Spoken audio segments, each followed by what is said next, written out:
Hey everybody, how's it going? Well, I'm doing morning studies with Loomis method, faces and hands, on this March 27th, 2024 day. And I use different kinds of pencils. I use the Blackwing matte pencil. I use the Prismacolor pencil, Premier Black. It's really soft.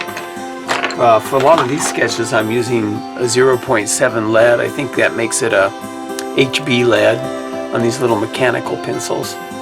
And I just go on Pinterest and I look up different things and faces, and some of them I just make up in my head, and some of them I watch videos and stuff. But it took about 2 hours of study. And I'm gonna do some hands next. I posted a little thing about hands, but I think I'm gonna do a how-to on hands next. But anyway, thanks for watching.